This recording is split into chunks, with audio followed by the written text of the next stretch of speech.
Welcome back to Football Daily. We've got some questions. I really like the questions. The question bit's great fun, isn't it? Yes. Yes. Especially this first question. Who would win in a fight between Arsene Wenger or Jose Mourinho?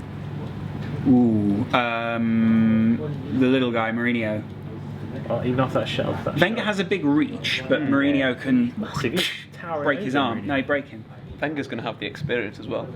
He's an old guy. He's going to be, potentially might have gotten a few ruckuses in his time. Yeah. I reckon he could. Yeah, I reckon. It looks like you could snap him though. He looks so thin. Yeah, exactly. He looks like he would.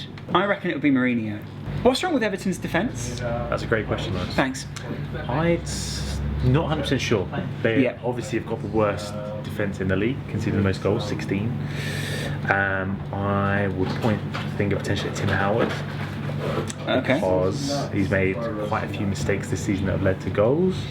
I'm not sure what that's indicative of. Is it a World Cup hangover? Maybe that's the problem. The centre-backs getting on a bit this time. Jagielka maybe beyond their best. Possibly.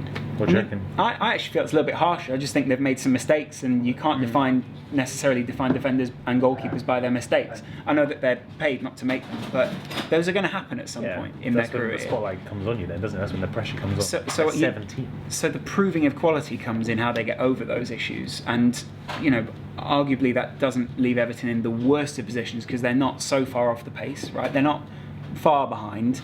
There's only 11 points to get you into 4th position in the league right now. So why is it that every time we talk about Gerrard being past it, that he all of a sudden produces these things to prove us wrong? And in playing in this new number 10 role, which maybe Rodgers will play in more often, is that designed to help Balotelli? And there was a wonderful comment below, and a lot of people have said it anyway, but there was a really good comment below in our comments in Football Daily last week. Someone said, if Gerrard's such a bad player, why are people putting a man on him to mark him out the game? That does not make you a bad player. It just means tactically he was being wiped out. And the point had been made before, they need to find a way to counter that, right? So Liverpool were setting up in a certain way that teams knew how to counter, and Rodgers needed to work out a way to get rid of that, right? He did that later on in the match by sending Gerrard up the pitch and tactically confusing the other team because Gerrard was not there earlier in the match. And he played a number 10 role very well because arguably he's a very good support. He's a good second striker in that sense. In his time with Fernando Torres, he was a wonderful support guy.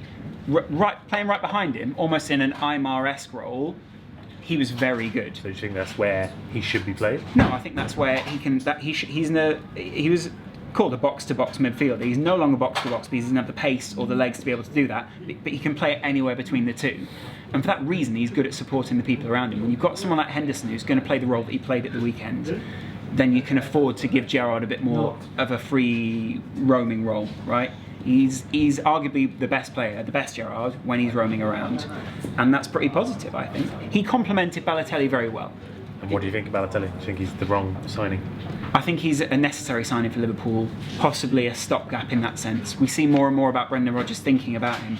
He's somewhat dropped him under the bus a little bit, didn't he, during the week? Yeah, I felt that was a little bit hard. That's not what Mario Balotelli needs. Personally, I don't think that's what he needs. Made him a scapegoat. Brendan Rodgers has shown that his man management is brilliant. Maybe it was exactly what Balotelli. He needs to be pulled back to earth sometimes. Yeah. Dropped. Sit on the bench, watch Ricky Lambert roam about, causing trouble for some time. But I think that might help Balotelli out. I've got a question for Dave. Go on then. What does the international break mean for Manchester United?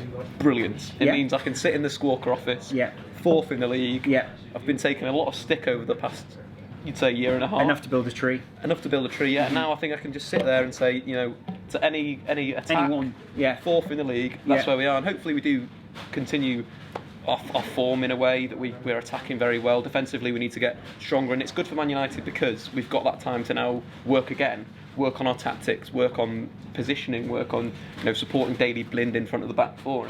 Were Chelsea wrong to get rid of Lampard? No. Why? Did the right. They're still playing well, and arguably they've got enough players in those positions. Frank Lampard is playing well elsewhere. So they shouldn't have kept him because... No, rubbish, right? So in life, it's possible that two good things can happen consecutively. It's not always that one thing has to be bad and one thing has to be good. People are looking for narrative where there is none. It's possible for Frank Lampard to do well and Chelsea to do well at the same time. Yeah, it's also possible for City to do well and Frank Lampard go to New York. What about offering a short-term deal until he moved to the MLS just so he didn't score that goal against Chelsea? Because he dropped 2 points. But they didn't know that was going to happen. Well- And Mourinho is arguably, he's not going to worry about those kind of things. Because if you worry about those kind of things, you're going to inhibit your own decision making. Mourinho does not do that. He's not afraid to move on from players, and he knows what system he needs. I think Mourinho's made the right choice there. He knows that in getting rid of Lampard, he didn't even get rid, in letting him go and do better, he is letting other players come into the squad and do it as good a job for the system that they want. Fair enough. Thank you very much for watching. Also, thank you to Dave and thank you to Adam. Leave your comments and questions below for next week. Until next time, that's football. Daily Weekly.